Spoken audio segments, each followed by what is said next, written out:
우리 앞뒤 좌우로 함께 인사하겠습니다. 당신은 존귀한 사람입니다.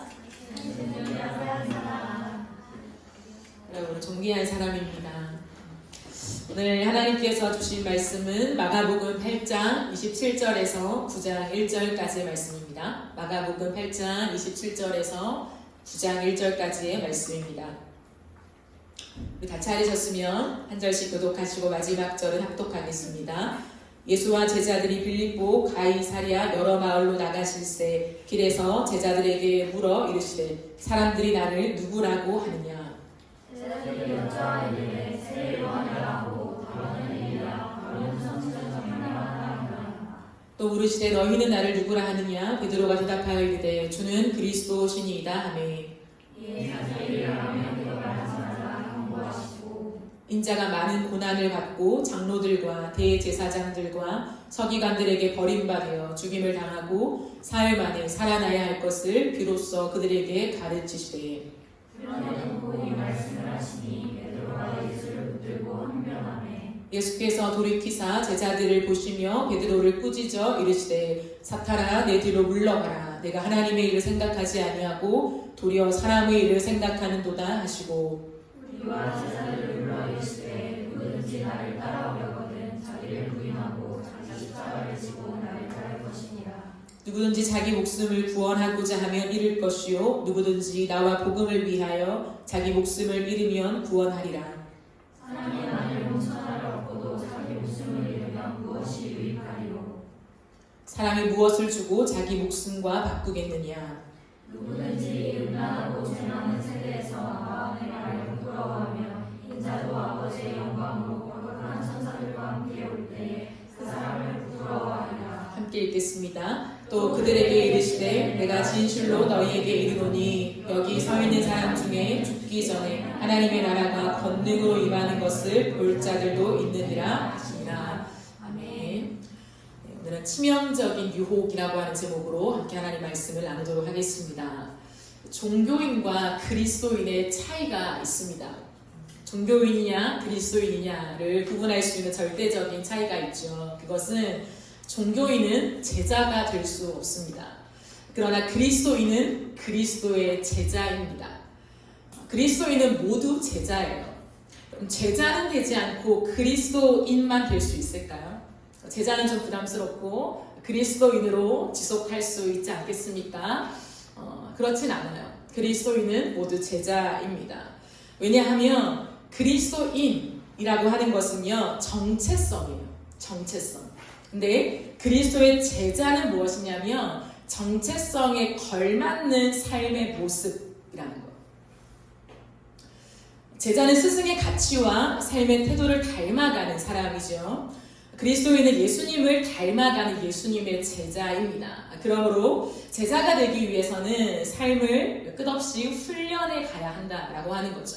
그리스도인의 정체성으로는 절대 머무를 수 없어요. 정체성은 그에 맞는 삶의 모양들을 낳기 때문에 끝없이 예수님을 닮아가는 삶의 모습들로 훈련받고 양육되어 가야만 한다는 것이죠. 종교인은 믿음의 삶에 대한 치열한 고민이 없습니다. 일요일에 교회로 오고요. 헌금을 내고요. 내가 할 수 있는 범위 안에서 내가 좋아하는 것들 속에 교회 봉사를 찾아서 합니다. 하나님이 원하는 것을 내가 해드림으로 내가 원하는 보상을 얻어가려고 하는 거죠. 모종의 계약 관계처럼 하나님을 이해할 때가 많습니다. 그럼에도 불구하고 별다른 마음의 변화가 없는 거죠. 그리고 불편하지도 않아요. 괜찮아요. 근데 이것은 종교인일 확률이 높습니다. 그러나 그리스도의 제자는 뭐냐면 예배 시간 못지않게 삶 속에서 고민이 치열하다라는 거예요. 결코 그리스도의 제자는 공적인 예배 때나 공식적으로 모여서 하나님을 생각해야만 하는 시간 그 외에 모든 삶 속에 내가 혼자 있을 때 믿음에 대해, 신앙에 대해, 하나님에 대해, 그리고 하나님과 나의 상관관계에 대해 끊임없이 고민하는 사람이라고 하는 거죠. 예수님이라면 어떻게 하셨을까? 예수님은 어떤 마음이실까? 라고 하는 질문 속에 끝없이 삶을 살아갑니다. 이처럼 자신의 삶과 이 세상을 바라보는 관점이 전혀 다른 거죠. 어떤 관점일까요? 하나님과 내가 연결되어 있다는 거예요. 오늘 크고 작은 모든 삶이 내가 선택해서 내가 살아가는 삶 같지만 아니 하나님과 연결되어서 하나님이 원하시는 뜻을 선택하며 걸어가야 한다라고 하는 이 삶의 관점이 분명한 사람이 그리스도의 제자입니다. 예수를 믿는다는 것은요, 새로운 영이 우리 속에 들어오는 것입니다. 그 새로운 영이 누구실까요? 성령님이죠. 예수를 믿는다는 것은 성령님이 우리 안에 들어오셔서 내 욕심이 죽고요, 예수님처럼 살길 원하는 새로운 본성을 형성하는 것입니다. 우리 안에 옛 본성이 있다고 하죠. 내 자아를 쫓고 내 욕심을 쫓고 내 안락을 쫓아가는 옛 자아. 그런데 성령님이 우리 안에 오셔서 하시는 일들은 새로운 본성을 형성해 나가신다는 거예요. 예수님처럼 살길 원하는 그 본성이 새롭게 태어난 것을 말해요. 이것을 다른 말로 무엇이라 할까요? 거듭남이라고 합니다. 그래서 거듭남은 주님이 새로 태어나는 것이다. 어떻게 태어나냐? 위로부터 태어나는 것이다 라고 얘기하고 있다는 거죠. 육신이 태어나는 것이 아니라 영적으로 다시금 새로워지는 것이 거듭남이라고 설명하고 있다라는 거죠. 그렇기 때문에 삶의 변화가 나오고요, 성품의 변화가 나오고요, 가치관의 변화가 반드시 나오게 된다라는 거예요. 하루하루 예수님을 닮아가는 점진적인 변화가 와요. 예수를 믿는다고 해서 180도 바뀌지 않을 수도 있어요. 그러나 분명한 건 뭐냐면 변화가 없을 수는 없다는 거예요. 옛날에 내 모습 그대로 살아가도 전혀 불편하지 않다면 그거는 예수님이 말씀하시는 거듭남과는 조금 먼 개념이라는 거죠. 반드시 점진적이긴 하지만 이 모든 성품과 삶의 가치관의 변화가 일어날 수밖에 없다라는 거죠. 이것을 바로 제자도의 과정이라고 합니다. 제자가 되어져 가는 과정이요. 오늘 본문은 우리에게 제자도의 과정을 보여줍니다. 예수님께서 제자들과 함께 빌립보의 가이사랴라고 하는 여러 지방을 다니고 계세요. 그 마을로 다니면서 도중에 제자들에게 한 가지 질문을 하십니다. 당시 빌립보 가이사랴 지방은 우상이 많았던 도심 한복판이에요. 그곳에서 예수님은 제자들에게 질문을 하시죠. 얘들아, 사람들이 나를 누구라 하느냐라고 하십니다. 그러니 제자들이 예수님께 대답을 합니다. 더러는 세례 요한이라고 합니다. 더러는 엘리야라고도 하고요. 또는 하나님 앞에서 무언가 부름을 받은 예언자 중에 한 명이라고도 합니다. 라고 하면서 예수님에 대한 소문을 전해주죠. 그때 예수님께서 다시 한번 질문을 하죠. 그렇다면 너희는 나를 누구라 하느냐? 라고 질문을 합니다. 근데 베드로가 나서죠. 베드로가 나서서 주님 앞에 이렇게 고백합니다. 주는 그리스도이십니다. 병립 본문인 마태복음 16장 16절을 보면 주는 그리스도시요 살아계신 하나님의 아들이십니다 라고 하는 고백을 합니다. 베드로는 세상의 한복판에서 예수님이 누구신가에 대한 너무 바르고 정확한 고백을 드리고 있는 거죠. 예수님은 이런 베드로의 고백을 참 마음에 들어 하셨어요. 그래서 베드로를 칭찬하시며 이렇게 말합니다. 시몬아, 네가 말한 것이 참 복되도다. 그러나 이것은 사람이 너에게 알려준 것이 아니라 하늘에 계신 나의 아버지가 너에게 알려주신 것이다 라고 얘기를 해요. 영적인 깨달음이 너에게 임했다라고 하는 칭찬을 하십니다. 이 고백을 들으시고요, 예수님은 직설적인 말씀을 이어가십니다. 그게 오늘 본문 31절 말씀이에요. 한번 보실까요? 인자가 많은 고난을 받고 장로들과 대제사장들과 서기관들에게 버림받으여 죽임을 당하고 사흘 만에 살아나야 할 것을 비로소 그들에게 가르치시되 라고 얘기를 해요. 여기서 비로소 가르치시되 라고 하는 구절이 있죠. 이 구절은요, 대화에서 핵심적인 전환점을 알려주는 그러한 문구입니다. 즉 뭐냐면 예수님께서 지금 질문을 던진 것보다 더 중요한 것은 바로 31절의 말씀이라는 거예요. 예수님이 진짜 하고 싶은 말씀을 그들에게 하고 있다라고 하는 거예요. 근데 그 말씀의 핵심이 뭐냐면 인자가, 너희가 그리스도라고 고백하는 내가 많은 고난을 당해야 한다라고 하는 것을 말씀하신다라는 거예요. 이제 앞으로 내가 잡힐 거고 재판을 받을 거다. 그리고 많은 사람들 앞에서 조롱거리가 될 거다. 채찍을 맞을 수도 있다. 십자가 처형을 당하게 될 것이다. 라고 하는 이 십자가를 지기 위한 복합적인 순환을 제자들에게 설명하고 있다는 거예요. 그 전까지는요, 단 한 번도 이 얘기를 하신 적이 없어요. 많은 기적과 하나님이 행하신 일들만 나타내셨지요. 그러나 베드로의 고백과 함께 예수님은 드러내어서 아주 직설적으로 내가 고난을 당해야 한다라고 하는 것을 말씀하고 있다라는 거예요. 근데 예수님은 이 고난을요, 버림받을 것이다 라고까지 표현을 해요. 내가 앞으로 많은 사람들에게 버림받을 것이다. 그럼 이 버림받는다라고 한 뜻이 뭘까요? 여러분은 무엇을 버리나요? 우리가 일상생활에서 수없이 무언가를 얻고 무언가를 버리잖아요. 뭘 버리나요? 쓸모없을 때. 그게 아무리 좋건 뭐 어떻든 간에 나에게 쓸모가 없을 때 그건 버리게 된다는 거죠. 예수님 지금 무슨 말씀을 하냐면 많은 사람들 앞에서 내가 쓸모없는 인간이 될 것이다 라고 얘기를 해요. 너희가 말하는 그 고백하는 그리스도 하나님의 아들인 내가 모든 사람들이 쓸모없다라고 버리는 존재가 될 거라는 거예요. 많은 것들을 얻고 유익을 위해서 수집하는 사람들이요, 예수님은 나에게 필요 없어, 쓸모없어 라고 버리는 그 존재가 될 것이다 라고 얘기하고 있습니다. 이건 시편 기자가 이미 예언한 바 있죠. 시편 118편 22절에 보면 건축자가 버린 돌, 예수님이 이렇게 예언하고 있습니다. 건축자가 건축을 할 때 쓸모없어서 버린 돌, 그게 예수님이라는 거예요. 마치. 그런데 그 버린 돌이 모퉁이 돌이 되었다라고 얘기하죠. 하나님이 나중에는 쓰신다라고 하는 표현이죠. 어찌됐든 예수님은 버림바 될 것을 예언하십니다. 그렇게 죽임을 당하고 사흘 만에 살아나야 할 것을 그들에게 말씀하고 있죠.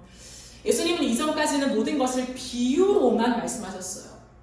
잘 모르게 비유로만. 그러나 지금은 이 말씀을 너무 선명하게, 너무 직설적으로. 여러분, 쓰레기를 모르는 사람이 어딨냐고요. 내가 쓰레기처럼 쓸모없이 내던져질 거다라고 직설적으로 얘기하고 있다라는 거예요. 그러자 베드로는 그 말씀 앞에 즉각적으로 반응합니다. 그렇죠. 내게 와닿는 것은 즉각적으로 반응할 수밖에 없죠. 베드로는 32절에 이렇게 얘기해요. 예수님께서 드러내놓고 이 말씀을 하시자 베드로가 예수를 붙들고 항변하네 라고 얘기를 해요. 여러분, 이 말씀은요, 이런 뜻이에요. 예수님을 바짝 잡아당기다라고 하는 뜻이에요. 얼마나 다급했으면, 얼마나 이게 싫었으면요, 자신이 그리스도요 하나님의 아들이라고 얘기한 그 예수님을 확 잡아채는 거예요. 확 잡아채서 뭐라고 하냐면 항의를 하는 거예요. 분노에 차서 얘기를 한다라는 거예요. 도무지 당신이 지금 얘기하고 있는 것을 나는 받아들일 수 없다라고 하는 반응이라는 거예요. 어처구니가 없죠. 당신은 그리스도이십니다. 하나님의 아들이십니다. 여러분, 그것은 빈말이 아니었어요. 베드로의 고백이었습니다. 그러나 현실적으로 고난을 받는다는 말 앞에 너무나 화가 치밀어 오른 거예요. 대체 무슨 말을 하냐라고 하는 거예요. 왜요? 패배주의자적인 얘기를 하는 예수가 못마땅한 거예요. 베드로의 마음속에는 예수가 메시아다, 우리의 구원자요 그리스도라는 것을 믿었습니다. 그러나 그의 머릿속에 늘 상상하고 기대했던 건 뭐냐면 이 로마와 함께 합세하는 유대인들, 이 모든 세력을 물리치고 이제 새로운 이스라엘을 건설할 것을 기대했다는 거예요. 하나님의 아들이 이 땅에 오셨으니 이 예수는 이제 새로운 나라를 건설할 거야. 로마보다 훨씬 더 막강한 그런 나라를 만들어서 하나님의 백성들을 이끄실 거다라고 하는 믿음으로 해석하게 되었다라고 하는 거예요.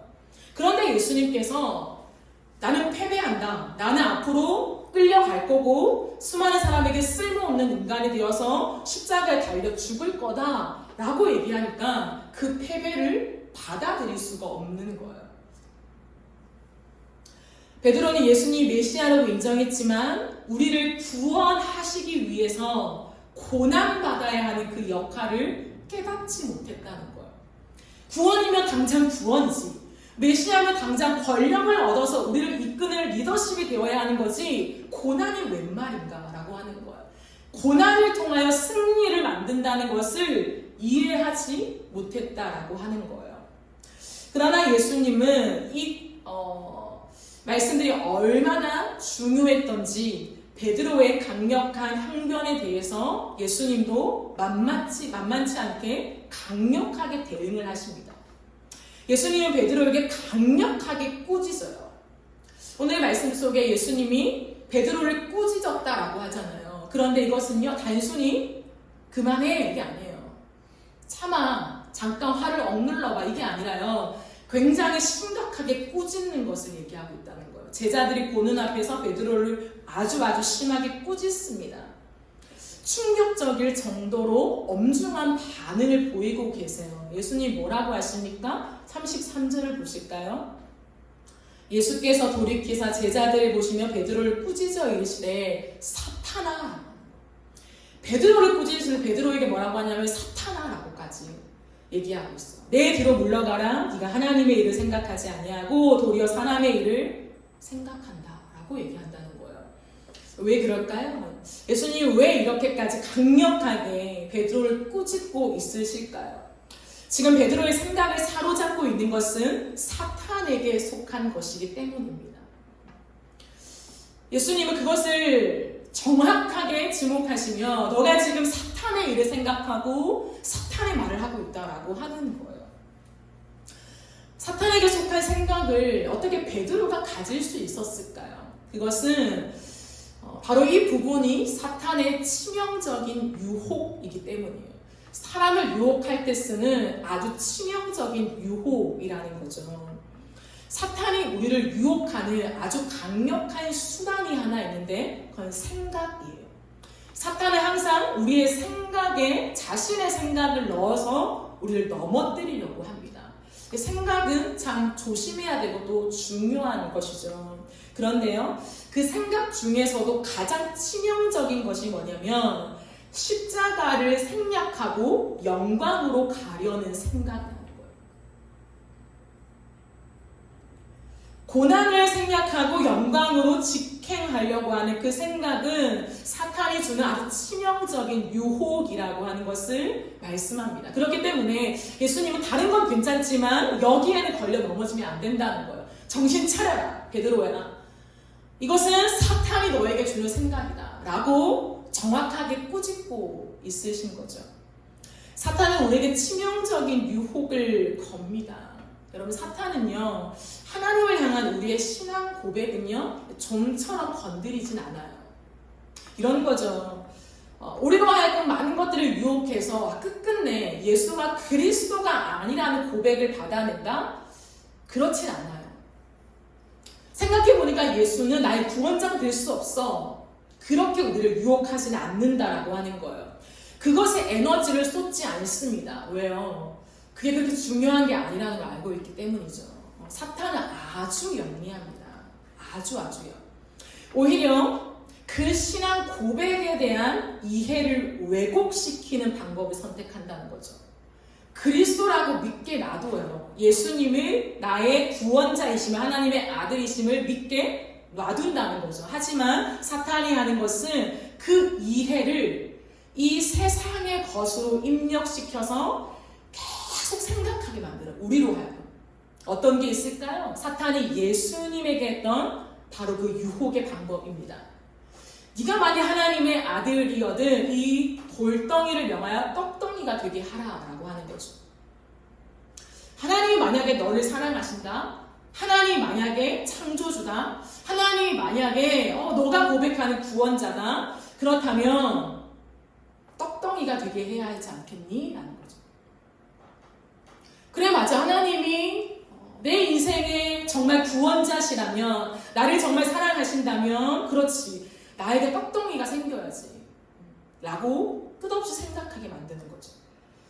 네가 만약 하나님의 아들이어든 성전 꼭대기에서 뛰어내려라. 하나님이 너를 명하여, 하나님이 너를 위하여 그의 사자들을 명해서 너를 받들어 다치지 않게 할 것이다 라고 하는 유혹이에요.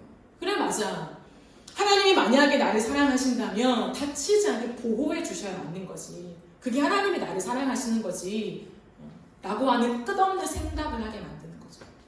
세상의 화려함과 영광을 보여줍니다. 그리고 예수님께 유혹했죠. 네가 엎드려 경배하면 이 모든 것을 내가 너에게 주겠다 라고 유혹합니다. 결국은 무엇일까요? 우리가 이 세상에 사는 동안에 세상의 맛을 보게 하죠. 세상의 맛을 보지 않을 수 없으니 세상의 많은 영광과 세상의 아름다움에 그 화려함에 매료되게 합니다. 여러분 우리도요 좋은 걸 써보면요 이제 그것보다 질이 낮은 걸 좀처럼 쓰기 어려워집니다. 방 한 칸에 살아갔을 때 괜찮아요. 그런데 이제 조금 집이 넓어지고 화장실 2개가 있는 집이 되었을 때는 더 이상 화장실이 1개인 집으로 내려가기는 참으로 어렵죠. 많은 것들을 내가 원하는 대로 사고 쓰고 편리하게 취했던 이 삶에서요 와 이거 없이 내가 살아갈 수 있을까? 그건 굉장히 어려운 거라는 거예요. 사탄이 주는 것은 뭐냐면 세상의 많은 것들을 던져줍니다. 우리가 그것을 누리게 만들어요. 그리고 매료되게 하죠. 와 편리하네, 와 좋네, 그래 맞아 이 1칸보다 2칸이 낫고 2칸보다 3칸이 낫지 라고 하는 그 편리함과 익숙함에 우리를 젖어들게 합니다. 그 다음에 얘기하죠. 이거 갖고 싶지? 나에게 절하라. 그러면 내가 너에게 줄게 라고 얘기한다는 거죠. 굉장히 이 내용들이 주일학교에서 그냥 우리가 동화처럼 그냥 이야기처럼 말해주는 것으로 우리는 느껴가지만 사실 우리의 현실에 너무 맞닿아 있다는 거예요. 우리는 다 알면서도 거기에 빠져나오지 못해요. 왜? 그 맛을 보았기 때문에. 그러니까 맛을 보는 건 굉장히 중요한 거죠. 사탄은 교묘하기 때문에 이 방법을 사용한다는 거죠. 결국에는 즉각적으로 제공해준다는 사탄의 거짓말에 속아서 넘어가게 만드는 거죠. 내가 하나님을 잘 믿고 하나님의 마음에 드는 일을 하게 될 때에 하나님이 나에게 물질의 보상, 건강의 보상, 명예의 보상 이것을 주실 것을 한껏 기대하게 만드는 거죠. 하나님이 널 사랑하시는데 왜 세상의 것을 가지지 않게 해? 라고 하는 거예요, 여러분. 하나님을 오해하게 만든다는 거죠. 세상의 힘을 가져서 이 세상을 정복하기를 꿈꾸게 만든다는 거예요. 하나님이 살아계시고 복음이 진리라면 정말 하나님이 이 세상을 변혁시켜서 뒤집어서 많은 사람들이 주님 앞에 굴복하게 되는 그 정복의 날이 와야 하지 않겠어? 라고 하는 거예요. 끝없이 우리를 그 유혹으로 이끌어 간다라고 하는 거예요. 네, 이것은 사탄의 전략입니다. 매우 달콤하며 우리의 육신을 만족시켜주는 것들이죠. 혹하게 만드는 것들, 내가 이미 맛을 봤기 때문에 그 맛을 쫓아갈 수밖에 없게 만드는 것으로 우리를 현혹합니다. 예수님을 믿지만 여전히 세상의 영광을 기대하게 만드는 거죠. 예수님을 오히려 믿기 때문에 더 그 영광을 주셔야 한다라고 우리는 확신합니다. 예수님을 잘 믿으면 내가 예수님 마음에 드는 행동을 착착착착 잘하면 예수님도 나에게 물질의 보상, 건강의 보상, 명예의 보상을 주셔서 하나님 당신의 영광을 드러내셔야 마땅하지 않습니까? 라고 하는 이미 나에게 깔려있는 전제를 결코 흔들지 않는다는 거예요. 무엇입니까? 결국 십자가 없는 영광을 쫓게 만든다는 거예요. 내 인생에 십자가는 있을 수 없는 거죠. 영광, 하나님의 영광만이, 세상에 주는 영광만이 있어야 한다라고 하는 믿음인 거죠. 그렇기 때문에 예수님을 믿고 고난을 당한다라는 것을 이제는 이상한 일 당한 것으로 여겨요. 믿음을 따라 살면 살수록 더 많이 헌신하고 내 시간과 물질과 에너지를 들이면 들일수록 내 삶이 풀리지 않을 때 사람은요 이 믿음에 대한 회의감을 가지게 된다는 거죠. 왜 예수님을 따라가고 믿음으로 너는 살아가는데 너의 인생이 풀리지 않을까? 왜 하나님은 길을 열지 않을까? 이상하지 않니? 라고 하는 그 회의감에 끝없이 생각하게 만든다는 거예요. 끝없이 그 생각에 꼬리에 꼬리를 물고 그래 맞아 하나님 날 사랑하시면 당연히 이게 와야 되는데 내 삶은 막혀있고 그럼 뭐가 문제일까? 내 믿음이 문제일까? 더 열심히 해야 될까? 내 죄 때문일까?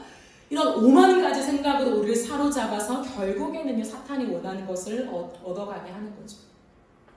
그러나 예수님은 반대를 말씀하셨어요, 여러분.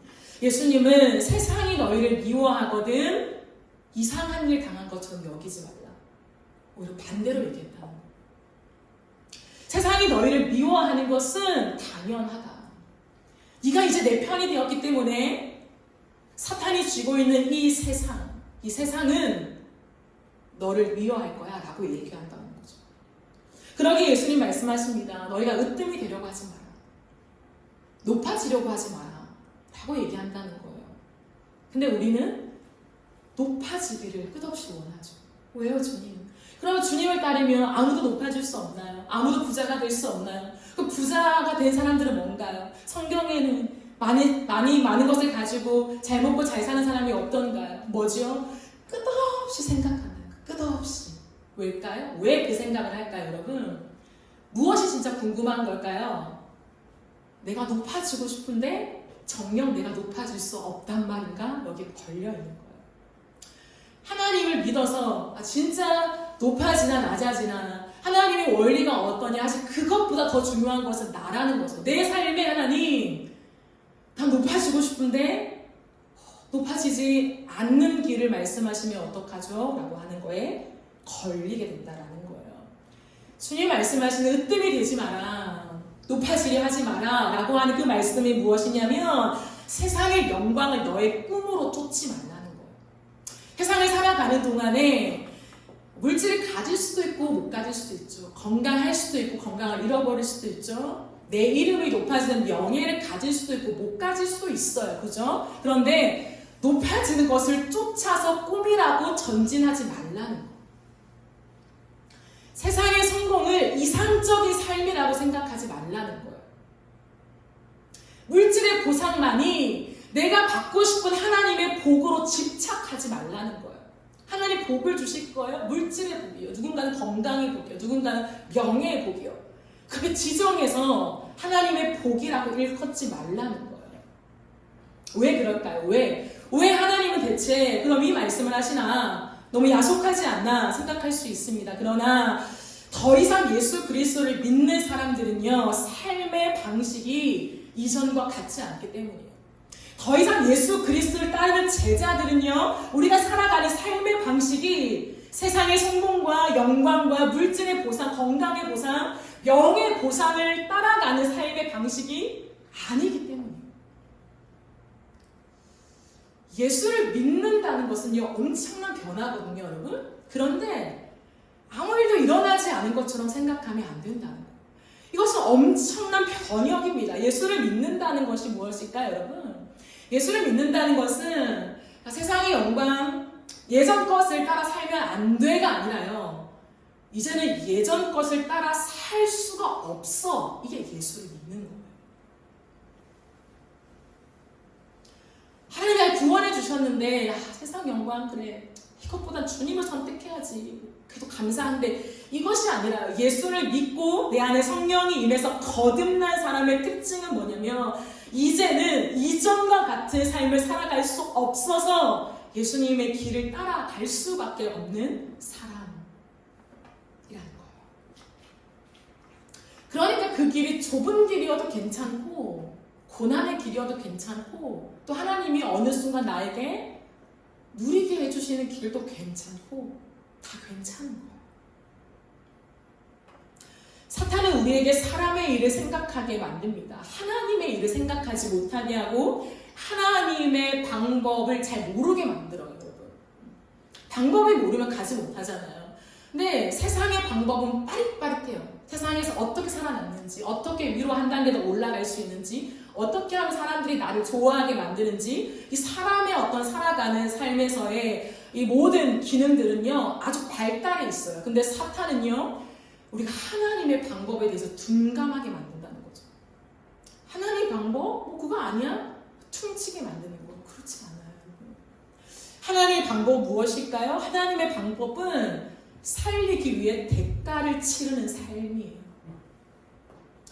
하나님의 방법은 살리기 위해서 내가 고난을 당하는 십자가의 길이라는 거예요.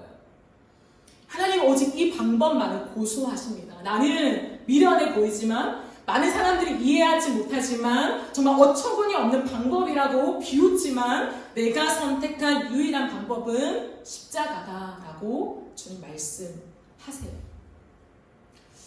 여러분, A가 잘못했는데요, 내가 그 대가를 치러야 한 그 기로에 선 적이 있나요? 내가 잘못한 게 아니라 A가 잘못했어요. 내가 독박을 쓰는 거죠. 이럴 때 우리는 매우 불합리하며 불공정하다고 생각해요. 있을 수 없다라고 생각하죠. 그런데요, 아무 잘못이 없는 예수님께서 죄를 모른다라고 하셨어요. 죄라는 게 뭔지 모른다. 한 번도 경험해 본지 못한, 한 번도 그것을 취해 본 적이 없는, 점도 찍어 본 적이 없는, 죄를 아예 모르는 예수님께서 내가 저지른 죄를 대신하기 위해서 사람이 되어 이 땅에 오셨다라고 하는 거예요. 불합리하잖아요. 불공정하잖아요. 근데 우리는 내가 그 A가 됐기 때문에 더 이상 그것을 불공정하다고 얘기하지 않죠. 불합리하다고 얘기하지 않는다는 거. 왜? 나니까. 내 얘기니까. 그렇기 때문에요, 그 예수님을 바라보게 되는 거예요. 이게 은혜의 길입니다, 여러분. 내가 제3자에 서서요, 나는 죄를 짓지 않았어 라고 얘기한다면요, 그렇지, 이건 말이 안 되는 일이고 있을 수 없어. 그런데 내가 그 A가 된다면요, 나를 위해서 내가 죄를 짓고 다 내가 한 일인데 이것을 수습하기 위해서 예수님이 사람이 되어 이 땅에 오셨다? 이것을 아는 순간 우리의 인생은요, 완전히 뒤집어질 수밖에 없다라는 거예요. 죄로 가득한 이 세상에 오신 것만 해도요, 엄청난 거예요. 죄를 알지 못하는 예수님이, 물론 죄가 없으시죠. 그러나 사람의 몸을 입고 오셔서 이 땅 가운데 죄가 뒤덮여져 있는 세상을 한 걸음 한 걸음 걸어가시며 30년 이상을 사셨다는 것은요, 그것만 해도 굉장히 놀라운 것이라는 거죠. 그러나 죄인들이 내뿜는 모든 오물을 뒤집어 쓰면서 그 길을 걸어가셨습니다. 비난, 속임수, 거짓, 무명, 음모, 무시, 폭행, 증오, 버려짐. 예수, 너 같은 인간은 필요 없어. 수많은 권력자들이 얘기했잖아요. 너는 필요 없는, 이 세상에 쓸모없는 존재야. 우리 이스라엘에는 너는 쓸모가 없어라고 내던져진 버려짐을 그대로 당하셨어요. 권력에 짓밟히는 것, 죄가 없지만 가난하기 때문에 아무것도 할 수 없었죠. 힘이 없기 때문에, 힘이 없는 것을 선택하셨기 때문에 아무것도 할 수 없었다는 거예요. 그것을 오롯이 담당하는 억울함, 힘 한 번 내세우지 못하는, 가장 가난하게 태어나셔서 아무것도 없는, 제자들보다 더 가난했어요, 예수님은요. 그 모습으로 오시면서요, 아무것도 해볼 것도 없는, 당해야만 하는 그 억울함의 길을요, 죄의 모든 오물을 예수님이 다 뒤집어 쓰셨습니다. 그리고 발가벗긴 채로 세상의 권력 앞에 정말 무기력하리만큼, 정말 무기력하다, 그렇게 저주받은 십자가에 달려 죽으셨습니다. 예수님이 달린 나무의 십자가는 유대인들에게도 저주받은 십자가예요. 죄를 지어서 하나님께 저주받은 자만 달리는 십자가, 그 십자가에 하나님의 아들이신 예수가 달리셨다라는 거죠. 그러나 그것만이 죄의 오물을 내뿜는 인간들을 새롭게 만드시는 하나님의 방법이셨다라고 하는 거예요. 예수의 십자가는 죄인인 나를 대신하여 죽은 십자가라고 하는 거예요. 제가 아까 말했듯이 잘못은 A가 있는데 왜 내가 그 대가를 치러야 돼? 왜 내가 독박을 써야 돼? 얘가 잘못했잖아. 여러분, 그 분노는 우리 모두가 알고 있는 분노예요. 세상을 살아가면서 억울한 적이 얼마나 많냐고요. 그런데요, 그 A가 나라는 거예요. 불공평해, 불공정해, 이거 말이 안 되잖아. 근데 그 A가 나라고. 나라면 나를 위해서 독박을 쓰고 죄인이 되어서 모든 물과 피를 다 흘린 그 예수를 바라보면 불공정이라고 말할 수 있냐고. 이건 불합리하죠. 이거는 법적으로 있을 수가 없는 일이에요. 내가 죄를 지었는데 왜 예수님이 달려 돌아가십니까? 라고 캔슬시킬 사람이 있나요? 아무도 없어요. 왜? 내가 A니까. 근데 내가 A라는 고백이 없기 때문에 예수님이 나에게 그만큼 고마운 분이 아닌 거죠. 예수님이 십자가에 달려 죽으실 때 진짜 죄인이 내가 달려 죽었다라고 하는 그 고백이 우리 안에 있어야 합니다. 그리고 예수님의 죽음과 그 핏값을 통하여서 나를 새롭게 태어나게 하셨다는 것, 죄에 대해서 이제 자유하게 하셨다라고 하는 그것, 여러분 이것이 하나님의 방법임을 우리는 껴안아야 돼요. 정말 불공정하고 불합리하지만 주님은 그 방법을 당신이 껴안으면서 나를 살리셨구나 라고 하는 이 십자가에 대한 통과가 있어야 한다는 거예요. 그러므로 주님 말씀하십니다. 생명을 얻는 거, 우리의 삶을 윤택하게 만드는 거, 영광을 얻는 거, 빛으로 나가는 거, 그건 예수의 십자가 없이는 불가능하다. 십자가 없이는 영광이 없다라고 하는 거죠. 이것이 하나님이 선택하신 방법이라는 거. 그러나 오늘날 어쩌면 우리조차 하나님이 선택하신 유일한 방법을, 나를 살리신 그 방법을 골동품처럼 취급하고 있지는 않습니까? 하나님의 방법을 버리고 내 방법을 선택하면요, 우리는 세속화돼요. 세속화의 한 복판에서는요, 하나님을 진짜 만날 수가 없어요. 하나님의 그 임재에 닿을 수가 없다라는 거예요. 그래서 종교인이 될 수밖에 없어요. 하나님과 심장이 닿지 않는데 어떻게 예수를 따라요? 피가 번쩍하게 좋은 것을 우리에게 막 주시는 그 길이 아닌데, 그러나 내가 A라는 것을 깨달을 때 하나님의 유일한 방법, 예수께 독박을 씌우고 나를 건지신 그 사랑 앞에 굴복하게 되는 거예요. 사랑의 굴복이요. 베드로는 예수님이 누구신가에 대한 다른 고백을 드렸습니다. 그런데 그 고백이요, 온 몸과 나의 온 삶에 새겨지기까지는 시간이 필요했다라는 거예요. 그 고백이 틀린 것이 아니라요, 거짓말이 아니라요, 그것이 우리의 인생 속에 새겨지는 데는 삶의 훈련이 필요했습니다. 그래서 예수님은 이제 제자의 삶으로 그들을 더 깊이 부르시는 거죠. 34절을 보실까요? 우리와 제자들을 불러 이르시되 누구든지 나를 따라오려거든 자기를 부인하고 자기 십자가를 지고 나를 따를 것이다. 주님 말씀하세요. 그렇게 예수님을 붙잡고 항변하며 분노를 표출하고 있는 베드로를 주님은 긍휼히 여기시며 정신을 차려라, 사탄이 너에게 넣어주는 그 생각에 넘어가지 말라 라고 얘기하시면서 주님은 누구든지 나를 따라오려거든 자기를 부인하고 자기 십자가를 지고 따를 것이라 말씀하십니다. 예수님을 따르는 제자의 특징이 무엇일까요? 첫 번째는 자기를 부인하는 것입니다. 자기를 부인하는 것.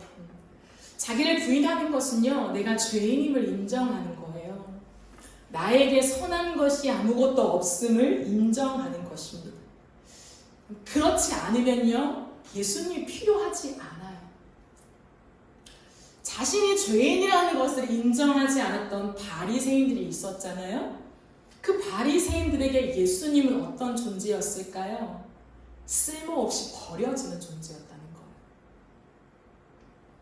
도덕적으로 결함 없이요, 자신이 정한 신앙의 루틴이 있어요. 하루 종일의 루틴이 있어요. 일주일의 루틴이 있습니다. 자기들이 정한 그 신앙의 루틴을 따라 하나님을 너무 잘 믿고 있는데, 나는 너무 하나님을 잘 믿고 있어요. 근데 자신이 죄인이라는 것이 인정되지 않았던 바리새인들, 그들에게 예수님은 쓸모없어 버려질 존재인 거죠. 예수가 말하는 그 영적인 이야기들을 들을수록 불편한 거예요. 도대체 무슨 알지 못한 영적인 얘기를 들먹거리냐, 율법을 아냐 라고 하는 거죠. 자신이 스스로 통제할 수 없는 그 영적인 이야기에 화가 났다는 거예요. 바리새인들의 중심에 떡하니 자리 잡고 있는 게 무엇인지 아십니까? 통제력이에요. 통제력. 내 삶을 내가 통제한다는 거예요. 근데 그것이 신앙까지 이어졌습니다. 신앙, 내가 통제한다. 율법의 613가지를 지켰던 사람이에요. 그걸 누가 만들었을까요? 유대인들이요. 시대가 지나가면서 유대인들이요, 하나님 주신 그 율법들을 더 쪼개서 많은 조항들을 만들었어요. 그리고 그 모든 걸 다 지킨대요. 무엇일까요? 나는 이 모든 걸 통제할 수 있다는 거예요. 내 삶, 나 통제할 수 있어. 나는 아침부터 밤까지 내가 원하는 대로 살 수 있어. 내 시간, 내가 어떤 일을 하는가, 하나님 앞에서 내가 선을 선택할 생각하는 거 모든 것 내가 통제할 수 있어 라고 생각했던 사람이었어요. 통제력. 근데 그 통제력이 아니래요. 내려놓으래요. 그 예수를 죽이려고 하는 거. 우리 안에 내가 내 삶을 통제하고 싶은 것들이 깨어지지 않으면 예수가 불편해집니다. 신앙생활을 거듭할수록 신앙생활이 불편해져요. 굉장히 내 마음에 들지 않아요. 날 힘들게 만들어. 날 옥죄는 것 같다는 거예요. 왜? 통제하고 싶으니까. 그게 바리새인들이었어요. 그러나 안타깝게도 그들에게는 결국 영생이 주어지지 않았죠. 자신의 통제력에 사로잡혀 삶을 지속하길 원하는 그들에게 영생이 주어지지 않았습니다. 그러나 유대인으로서 정말 평생 뼛속까지 유대인 중에 유대인으로 살았던 바울이 있죠. 그 자기 통제력의 끝판왕, 모든 삶을 내가 다 통제하며 모든 사람이 보기에 정말 613가지의 모든 조항들을 다 지키면서 야 진짜 자신의 삶을 너무 잘 산다. 원하는 대로 자신의 삶을 그 신앙의 루틴대로 완벽해 라고 말했던 그 바울이요. 예수를 만나고 그 모든 통제력에 박살이 났습니다. 그 바울이 썼다라고 일컫는 로마서에서요. 3장 9절부터 12절까지 이런 말을 해요. 그러면 우리가 무슨 말을 하겠냐? 유대인이냐? 헬라인이냐? 우리는 다 죄 아래에 있다라고 얘기해요. 율법을 붙잡고 평생을 살았던 유대인이든지 아니면 하나님을 잘 모르고 살았던 헬라인 이방인이든지 우리 모든 사람은 누구냐? 우리의 인간의 존재는 다 죄 아래에 있는 존재일 뿐이다 라고 얘기를 합니다. 성경에 이렇게 기록되어 있다라고 선포하죠. 의인은 없나니 하나도 없다라고 선포합니다. 여러분 이것은 엄청난 선언이었어요. 왜? 유대인들은 자신이 의인인 줄 알았거든요. 자신이 그런 잘 살고 있다. 하나님 앞에서 잘 살고 있다라고 자부했던 사람입니다. 그러나 로마서 기자는 외치고 있다라는 거예요. 의인은 없나니 한 사람도 없다. 깨닫는 사람이 없다. 하나님의 영적인 것들을 깨닫는 사람이 없고 그렇기 때문에 정말 목마른 사슴이 시냇물을 찾기에 갈급함 같이 하나님을 찾아 나서는 사람이 없다라고 기록하고 있다는 거예요. 아무도 없다. 스스로 하나님을 절대적으로 붙잡고 하나님 나를 좀 돌봐주세요 라고 얘기할 수 있는 사람조차도 없다라고 하는 거예요. 역으로 얘기합니다. 우리가 쓸모없는 사람이다. 이 세상에 진짜 쓸모없는 것은 예수가 아니라 우리였다라고 하는 거죠. 그러나 예수가 우리 대신에 쓸모없는 인간으로 십자가에 못 박혀 죽었다라는 것을 역설하고 있습니다. 무엇일까요, 여러분? 오늘도 내 고집이 꺾여지지 않은 것. 저는 그것이 내가 죄인임을 증명하는 것 같아요. 오늘도 내가 이만큼 신앙생활을 하고 하나님 앞에 섰는데 돌아보니까 또 제 고집이 있더라고요. 와. 그 속에 깨닫죠. 내가 죄인이구나. 오늘도 내가 틀렸는데 그 틀린 소리에 힘을 주면서 외치고 있는 거예요. 이건 맞다고. 그런 내 모습을 볼 때 죄인이구나 증명될 뿐입니다. 예수님이 없이도 우리가 쓸모있는 사람이 될 수 있다라고 확신하며 더 나은 세상을 만들 수 있을 거라고 꿈꾸고 있는 내가 죄인임을 증명하는 것이 아닐까.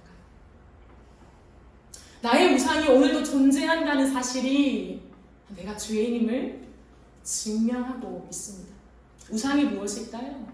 팀 켈러 목사님은요, 우상을 정의하시면서 그것이 없어야 망할 것 같은 것, 그것이 우상이라고 정의하시더라고요. 절대적인 의미를 부여하고 있는 것, 지나치게 집착해서 그것을 내가 통제하고 완성하려는 욕구, 그게 우상이래요. 통제하고 완성하려는 욕구, 그걸 절대적으로 붙잡는 것, 우상. 우리 안에 여전한 우상들이 있지 않습니까? 내가 죄인임을 증명할 뿐이라는 거죠. 그 어느 누구도 아무리 도덕적으로 결함없이 사는 사람이 있다 한들 하나님 앞에서 죄인이 아니라고 말할 수 있는 사람은 없는 것 같아요. 자기 부인이라고 하는 것은 개인의 수양이 아닙니다. 명상하면서 나를 비우는 작업이 아니에요. 그래, 나의 욕심도 비우고 나의 의도 비우고 나의 주장을 내려놓고 내 속을 텅텅 비게 만드는 그 작업이 자기 부인이 아니에요. 자기 부인은 주의 성령이 나에게 임하셨을 때에 내 존재가 얼마나 죄인인지 깨닫게 되는 것이 자기 부인. 성령이 우리 안에 비추어 주셔서 내가 행한 어떠한 도덕적인 잘못된 행위들만이 아니라 내 존재가 뼛속까지 죄인이라고 하는 것이 깨달아질 때 자기 부인이 일어나는 거죠. 그때서야 우리는 하나님 앞에서 고백하게 됩니다. 하나님, 나에게 선한 것이 없습니다. 하나님, 내가 잘 산다고 살아가지만 그러나 나에게 선한 것이 없습니다. 노아 시대 때 하나님은 사람들의 생각하는 것이 항상 악할 뿐임을 보셨다고 했어요. 근데 하나님, 그 모습이 내 모습입니다 라고 인정하게 되는 것이죠. 악한 인간의 옛 본성은요, 항상 자기에게 유리한 쪽으로 생각합니다. 팔이 안으로 굽는다고 하죠. 항상 내 편이에요. 나는 내 편. 그리고 나는 내 사람 편. 내 사람. 내가 아주 아끼고 사랑하는 내 사람 편을 드는 거예요. 그때는 공정? 그럼 상관없어요. 그냥 내 사람이기 때문에 이 사람 편을 드는 거예요. 그게 사람이죠. 내가 하면 로맨스고 남이 하면 불륜이라는 말이 있듯이요. 절대적인 선은 존재하지 않아요. 사람들이 아무리 선하다, 내가 아무리 공의 없고 나 정의로운 삶을 살아간다, 그래도 그렇게 생각하진 않아. 이렇게 하지만요, 결국에 내 편, 내 사람 편으로 기울여지는 그게 선이야. 아니야. 보호해주고 싶은 거? 그럼 그게요, 우리예요. 절대적인 선은 없다는 거죠. 그렇게 항상 오물을 내뿜을 수밖에 없는 나의 모든 죄를 대신하여 예수님이 죽으셨다는 거예요. 십자가의 고난을 통과하셨습니다. 그리고 예수님이 내 안에 들어오셨죠. 성령을 통하여 예수님이 내 안에 들어오셨다는 거예요. 그러므로 예수님이 나와 함께 살아가시면서 내 안에서 예수님이 의잖아요. 내가 의로운 사람으로 변신되는 게 아니에요. 예수님이 의이신데 예수님이 내 안에 살아가시면서 내 삶에서요, 의를 선택하게 만드시는 거예요. 내게 선함이 발생되는 게 아니라요, 선하신 예수님이 내 안에 살아가심으로 나로 하여금 선을 선택하도록 도우신다는 거예요. 그러므로 여전히 나는 선한 것이 없다는 고백을 하는 거예요. 성령님이 나를 도우시지 않으면, 예수님이 내 안에 왕으로 살아가시지 않으면, 하나님, 내가 다시금 왕이 되면요, 하나님, 나는 아무것도 못해요. 그 고백을 하면서 하나님, 오늘도 내 안에 주님이 사십시오. 하나님, 주님이 왕성하게 일하십시오. 하나님, 주님이 지배하시는 인생이 되게 하십시오 라고 기도할 수밖에 없는 거예요. 왜? 내가 선택하는 것이 형편없다는 것을 알아가면 알아갈수록 내 삶을 예수님께 의탁하게 되는 거죠. 그렇기 때문에 나의 판단을 따르지 않고 예수님처럼 살아가게 되는 거예요.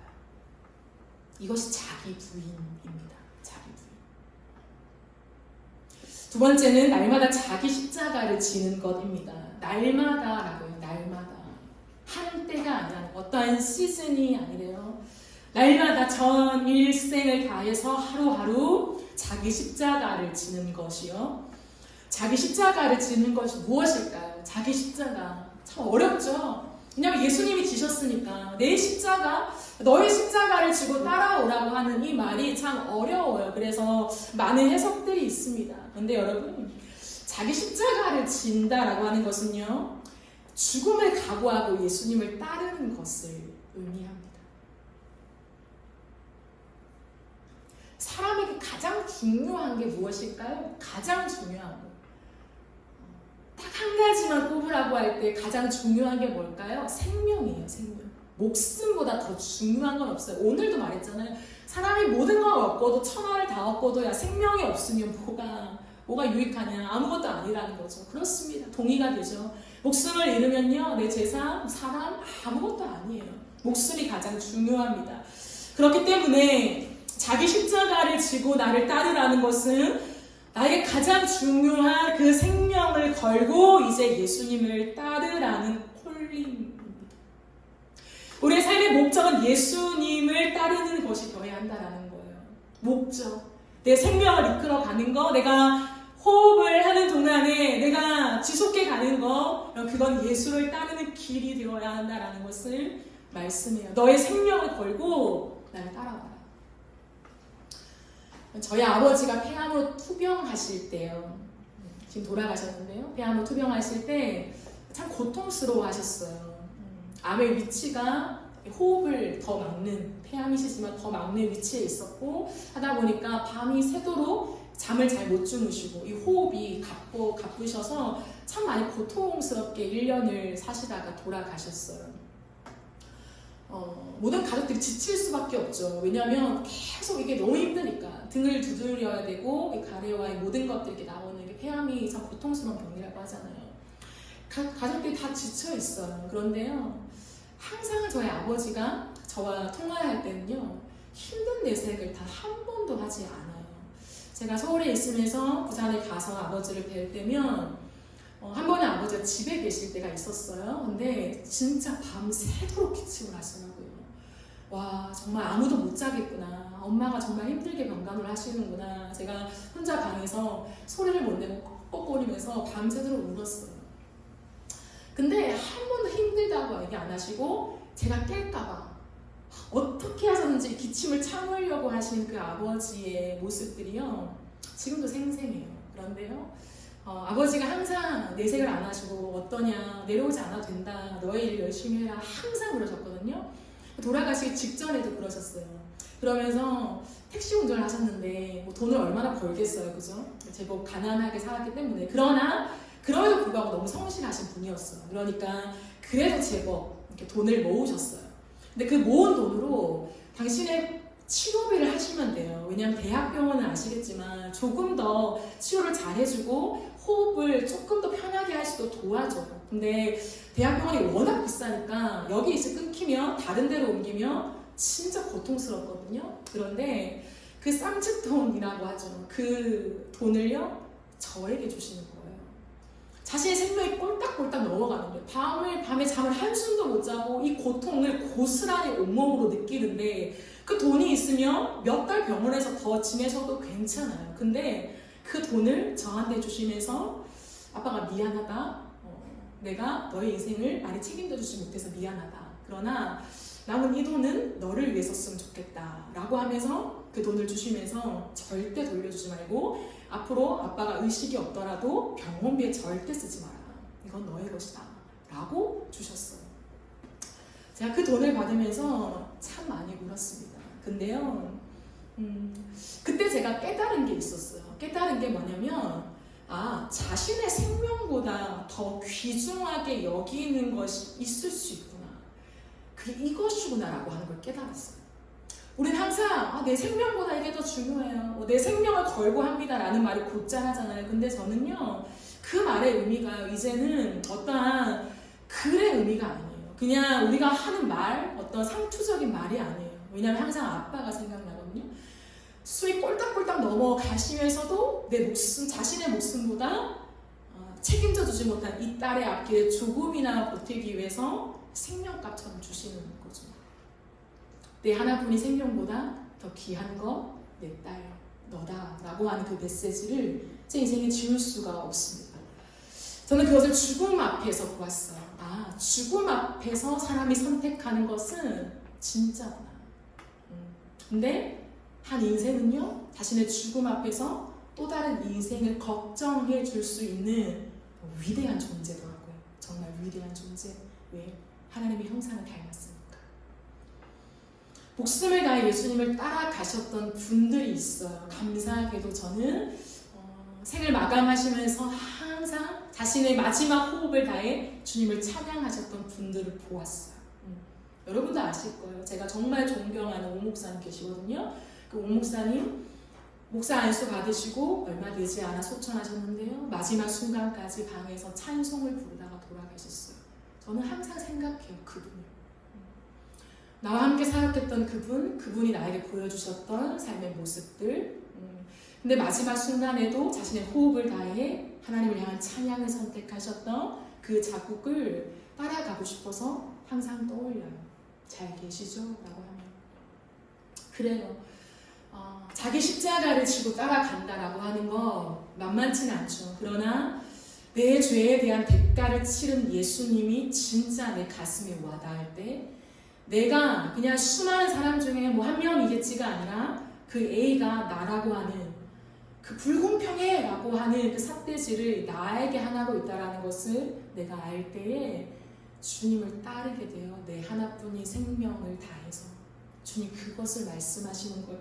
내가 너에게 생명 주었는데 너의 그 생명, 새로 부여받은 그 생명을 다해 나를 따르지 않겠냐라고 하는 거예요. 왜 그러실까요? 예수님은 하늘나라에서 모든 것을 가지고 계신데 왜 그러실까요? 복음을 위해서 그래요. 주님은 이 땅 가운데 자기 십자가를 지고 나를 따르라. 이 말은 뭐냐면 나와 복음을 위해 일해달라고 하셨잖아요. 주님이 나와 복음을 부끄러워하는 자는 마지막 날에 나도 너희를 부끄러워하겠다라고 주님 분명하게 말씀하세요. 그러므로 우리가 이 땅 가운데 예수를 믿는다는 것은 단순한 종교가 아니라 이게 정말 생명이며 나를 구원하는 영생이 된다는 것을 확신하는 사람은 이것을 이 땅을 살아가는 모든 인생에 내 목숨을 다해서 또 다른 사람에게 예수의 복음을 증거하기 위해서 살아가는 삶의 목적으로 바뀌어지게 된다라는 거예요. 예수를 믿는데, 십자가를 믿는데, 그 영생을 믿는데 나는 여전히 나를 위해 살고 싶다. 내 안위를 위해서, 높아지는 것을 위해서, 으뜸 가는 것을 위해서, 돈을 위해서, 건강, 명예를 위해 살고 싶다. 나를 따르라. 주님. 나를 따라와라. 복음을 위하여 살아라. 라고 하는 거예요. 주님 오늘 우리에게 이 콜링을 하십니다. 말씀을 정리하겠습니다. 사탄은 우리에게 치명적인 유혹을 겁니다. 십자가 없는 영광을 취하라. 십자가 없는 영광을 취하라. 하나님이 너에게 다 주셔야 되지 않아? 그게 하나님의 복이지 않아? 너의 삶을 왜 고난으로 하나님이 이끄셔? 그건 아니지. 끝없이 십자가 없는 영광을 추구하게 만듭니다. 그러나 그건 치명적인 유혹이라는 것을 기억해야 해요. 주님 베드로에게 사탄아라고 까지 말할 정도, 꾸짖을 정도로 그 생각은 절대로 하나님의 뜻이 될 수 없다는 거예요. 그리스도인, 그리스도의 제자는요, 십자가를 통과하는 영광을 누리는 자들이에요. 십자가를 묵상하지 않고 하나님을 믿는다? 어불성설이라는 거예요. 십자가 과거에 믿었고 이제는 내 삶을 어떻게 살아갑니까? 주님, 있을 수 없다는 거예요. 십자가는 과거나 현재나 미래나 동일하게 우리에게 가장 중요한 핵심이에요. 십자가.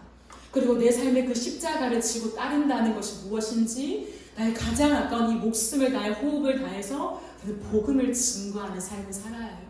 내가 무엇을 하든지요. 일개 직원으로 있든지 내 사업을 하든지 어디에 소속돼서 직원으로 있든지 뭘 하든지 상관없이요. 그 목적은요. 복음을 증거하는 것이 되어야 해요. 끼워 넣기가 되면 안 돼요. 하나님 복음을 위해 살 테니까 이것 주세요. 여러분 그것은 아니에요. 그건 아니에요.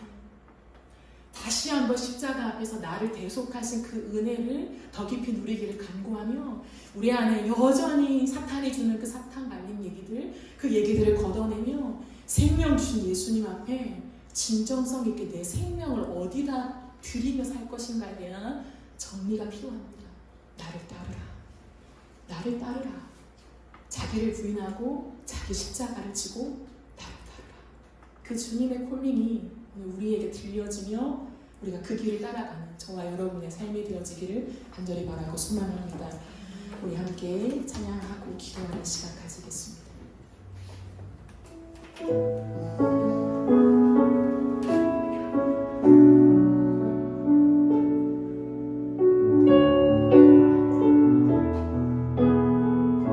주 예수의 얼굴을 구하며 주 예수의 얼굴을 구하며 예배하는 세대 일어나 주 위에 살고 주 위에 죽으니 이것이 우리의 부르심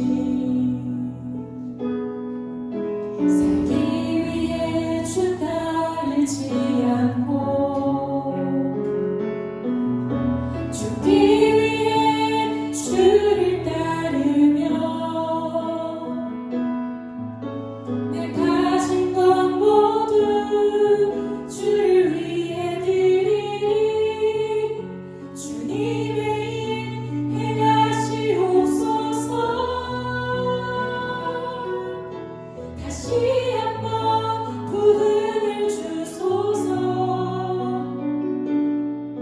주의 나라가 이 땅에 다시 세워지는 그 영광을 우리 보게 하소서.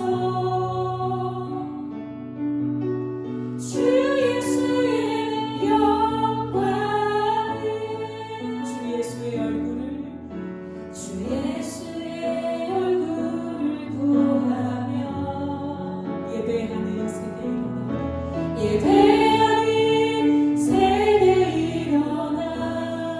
주 위에 살며, 주 위에 살며, 주 위에 죽으니 이것이 우리의 부르심. 살기 위해 주 따르지 않고, 살기 위해 주 따르지 않고, 죽기 위해 주를 따르며 내 가진 것 모두 주를 위해 드리리. 주님의 일 행하시옵소서. 다시 한번 부흥을 주소서. 주의 나라가 이 땅에 다시 세워지는 그 영광을 우리 보게 하소서. 주 예수의 영광을, 주 예수의 영광. 살기 위해 주 따르지 않고, 살기 위해 주 따르지 않고, 죽기 위해 주를 따르며 내 가진 것 모두, 내 가진 것 모두 주를 위해 드리리. 주님의 일 행하시옵소서. 다시 한번 부흥을 주소서. 주의 나라가 이 땅에 다시 세워지는 그 영광을 우리 보게 하소서. 주 예수의 영광을, 주 예수의 영광. 다시 한번 부흥을 주소서. 다시 한번 부흥을 주소서. 주의 나라가 이 땅에 다시 세워지는